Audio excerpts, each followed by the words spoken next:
crypto industry narrative and the SEC narrative. The SEC narrative is, hey, we just want you guys to play by the rules. If you play by the rules and you come in and register, we'll work with you. But the crypto industry and Coinbase specifically is saying, actually, we've tried to play by your rules. We've tried to come in the front door. We've tried to talk to you. We've asked you for feedback, and we just kept hitting a wall. And basically, there's no path forward for us to register as a cryptocurrency exchange. So that's where the issue is. And I think we're definitely hearing more and more murmurs, which is that, we don't really know how to be safe here in the United States. And there's plenty of other places where crypto exists. Why don't we just go there? And I think we will see that. And I think that may be partly the SEC's intention. I mean, we have a problem, Houston. We have the Fed that stayed at zero for so long, and Kevin Morris was on the other day saying they buy all these bonds, which enabled the government to spend as much money. They were they were like partners in the spending. So they did that. Now, so they made this mess, basically, or at least contributed to it. Now they're going to make sure that they try to kill the economy to really fix part of the problem and mess that they made. So he says that there should be like a regime. This is no way to run an economy. And Kevin Ward says there should be a regime change. What would you do about it? How do you solve a problem like not Maria, but like the Fed? I mean, the consequences of having everyone's taking their money out of anything productive and buying his treasuries. I mean, that's now you can't put your money in a bank anyway, so you got to go buy some CDs and treasuries. So that's just going to slow down the economy. I mean, it's common sense tells you exactly what's going to happen. You have to get out of these mathematical models. There are 400 PhDs at the Fed. 400. I think we have a regime change of the PhDs, and that's your first problem. I mean, honestly, you can't take the regional banking system and replace deposits at 1 with money borrowed at 5 and expect these banks to have any profitability or to be able to lend to people at reasonable rates. So I think they have to lower rates. That's how you recapitalize the banks, frankly. I think they've done enough. I think you're going to see what's going to happen. And if they don't lower rates, the bond market is telling you what's going to happen. The bond market is right. The credit markets are the smartest guys in the room. They are right. The interest rates have to fall. The economy is going to implode. And he's going to hit a wall. It's going to implode. I mean, the housing market is actually a funny thing because people do want to buy homes, and that's been surprising, the strength of the housing market. But it's there, and don't forget the builders are subsidizing rates too. They're it's like the car companies giving you 0% financing. I mean, they know what they're doing.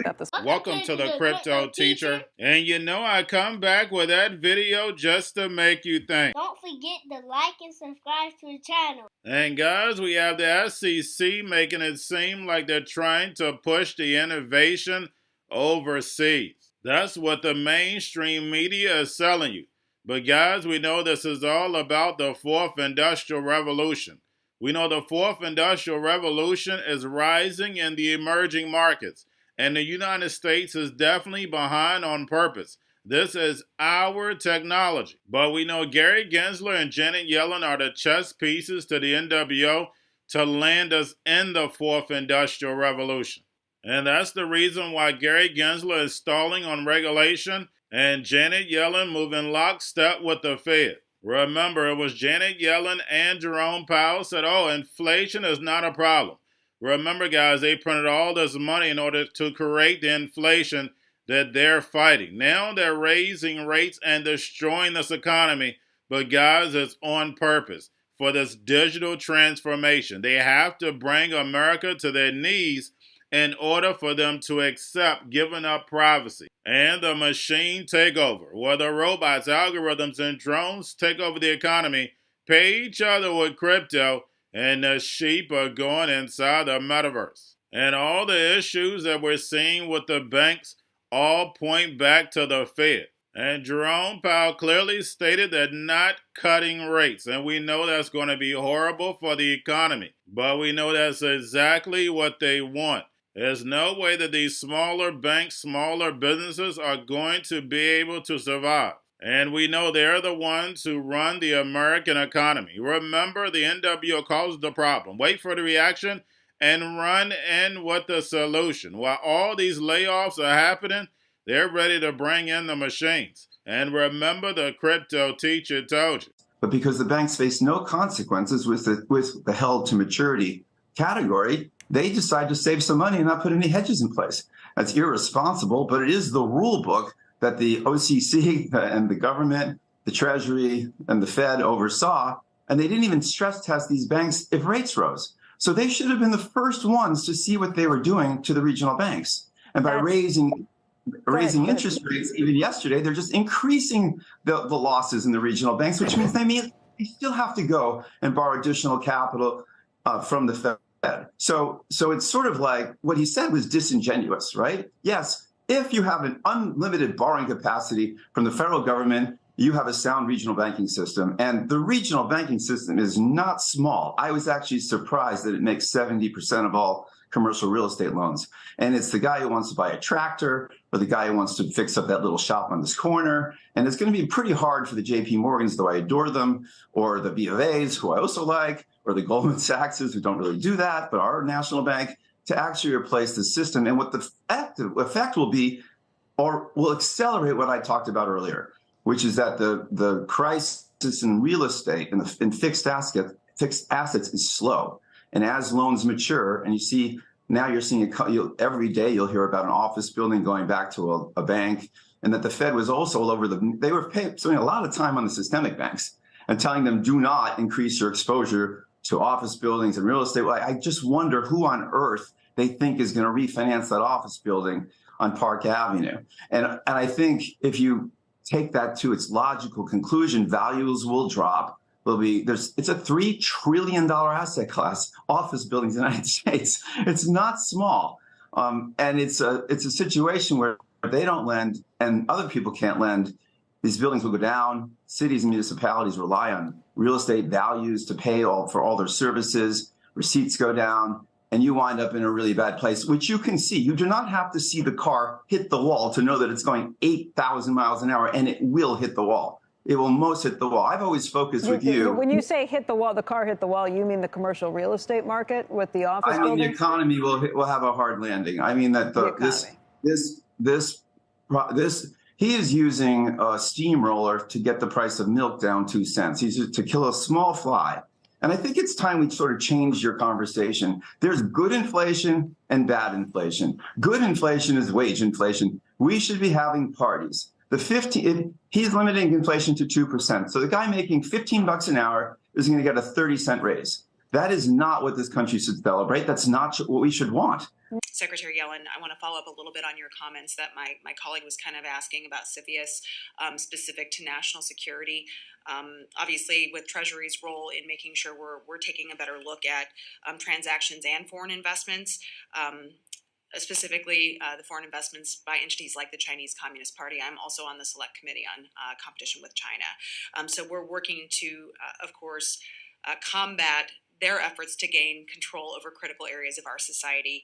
It's never been more vital in my mind to conduct that critical oversight of our foreign investments that do risk our national security. And so a hot topic on the Hill today, I want to touch on TikTok, because for the past several years, TikTok has been negotiating a national security agreement contract with CFIUS in response to the criticisms that the app is putting American data at risk. But earlier today, we learned that TikTok had published a video. There was a video of a date of an Energy and Commerce hearing before it was publicly noticed. And this video, I have a clip here, but it was inciting violence against members. And I seek unanimous consent to enter this reporting into the record, if I may, sir. Any objection? Without objection. But I see this as directly threatening, and this is something that this platform, enabled by the Chinese Communist Party, has enabled. So I believe the time to act, frankly, was yesterday here. And additionally, the Treasury Department issued a statement just today that CFIUS will not clear any transaction unless it determines that there are no unresolved national security concerns. So will you commit to us today that if CFIUS is aware of any outstanding unresolved national security concerns, that a TikTok transaction will not be cleared? So I regret that I cannot talk about an individual transaction, even to indicate whether or not CFIUS is looking at it. There are strict confidentiality obligations, but on the more general point, absolutely, CFIUS looks very carefully at these transactions and will not clear a transaction if there are national security concerns.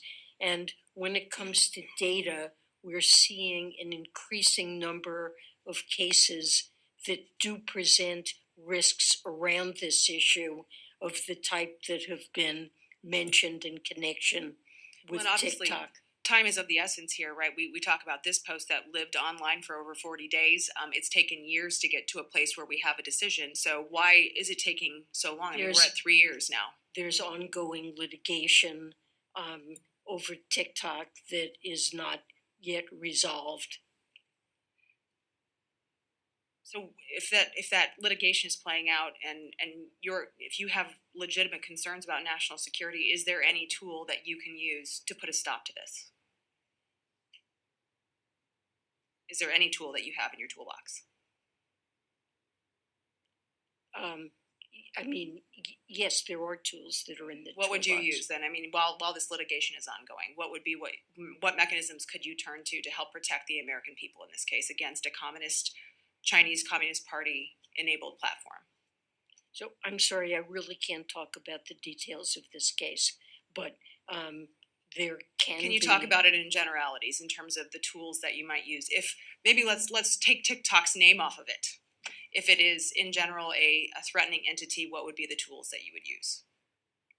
Requirements that the business of the company be structured in the United States in a way that protects national security. While we're on the subject of national security, I'll move on, but what is the department doing to make sure that its core services are protected from cyber attacks? Cyber hygiene is obviously a very crucial part of protecting Americans' information. What is the agency doing to make sure that you are hardened?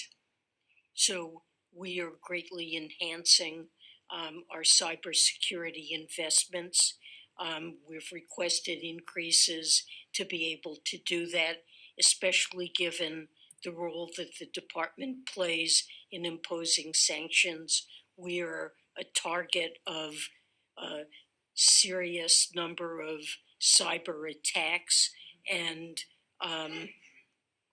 we are investing very heavily in cybersecurity to meet very high standards. Thank you, Madam Secretary. I yield back. Mr. Cartwright. And you expect us to believe that you are capable of maintaining the data security, privacy, and security of 150 million Americans where you can't even protect the people in this room?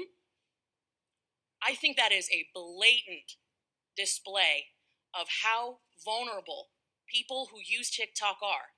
You couldn't take action after 41 days when a clear threat, a very violent threat to the chairwoman of this committee and the members of this committee was posted on your platform. You damn well know that you cannot protect the data and security of this committee or the 150 million users of your app because it is an extension of the CCP. And with that, I yield back. And guys, we have TikTok back on the scene. And we know when they bring him in front of Congress, guys, this is all rehearsed. This is all a movie. And we even had Janet Yellen asked about TikTok. And we know if it's such a national security, why do we have it? We're not going to see any of our apps in mainland China. So why is TikTok in America? Guys, it's all a setup. And we see all the data that they are collecting while the American people are having fun. But we know this data is eventually going to be used against them. Guys, remember in the fourth industrial revolution, it's all about data. So therefore, it'd be a perfect reason for if anything was to happen, who would they blame it on? That's right, the CCP. And guys, why all of a sudden it's called the CCP? The Chinese Communist Party is back on the scene. Because remember, I did a video on this. Since the Democrats have taken office, majority of them call it the People's Republic of China. So guys, remember, you're watching nothing but a movie.